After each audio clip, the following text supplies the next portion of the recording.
Now time for this week's game, which we're calling Make It a Catastrophe, and we're going to practice how much we can catastrophize and then have the other person help us embrace the absurdity of it all.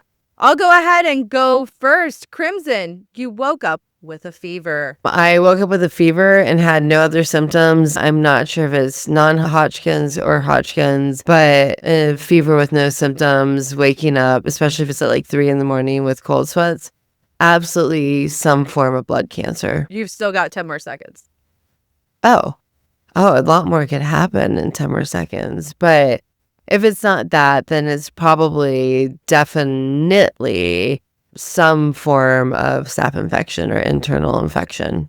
Okay, well, you covered a lot of clinical ground there that I wasn't necessarily anticipating. But I do want to say the absurdity of us all is that you could just have a fever because you are ovulating. It could be completely hormonal and normal, and just a change in your body that is a sign that is actually functioning normally. Not necessarily, though, because I'm not a doctor. Don't take my medical advice. I'm just trying to show Crimson that we could bring a little absurdity into the way with the fact that sometimes our body takes care of itself by raising our temperature, and we're not necessarily sick or dying. That's the absurd part. All right, Lori, so I get to throw one at you.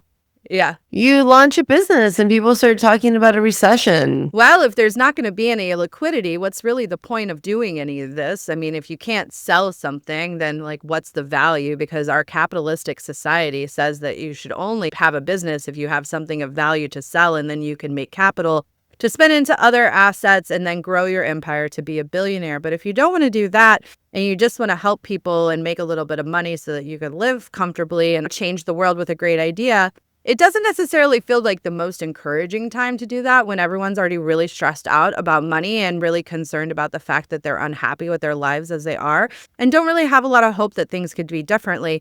And so sometimes it really seems like maybe if people aren't just willing to just throw money at things, that's not really worth starting a business anyway. Okay, you have some feelings? Triggered. So I would say, what better time? We are in a huge tectonic shift in the world, and it's an exciting time to not be tied to old constructs, companies, and it's a great time for new ideas. And maybe it'll take a little bit for people to have the space for it, but I think we're on to a new age where something, especially our small business, has value of bringing some hope and encouragement to individuals in such a point of uncertainty.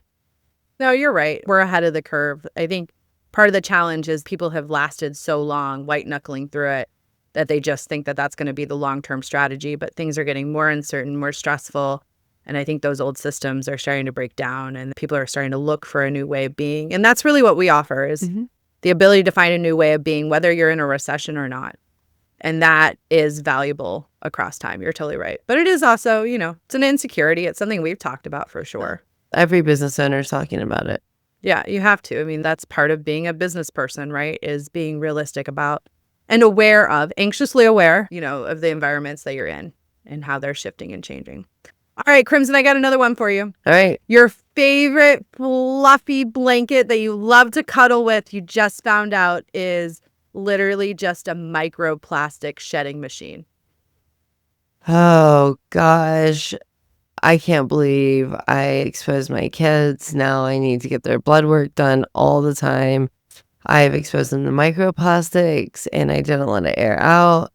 And I'm responsible for my children dying young. Again, you did it way faster than 30 seconds, but I'm not going to ask you to continue on from there because that is literally the worst thought that any of us parents have ever had. And unfortunately, one that we have to think about. Well, you know what? I don't think that this is going to make you feel much better, but here's the truth. Since the early 2000s, they pretty much routinely find plastic in people's placentas.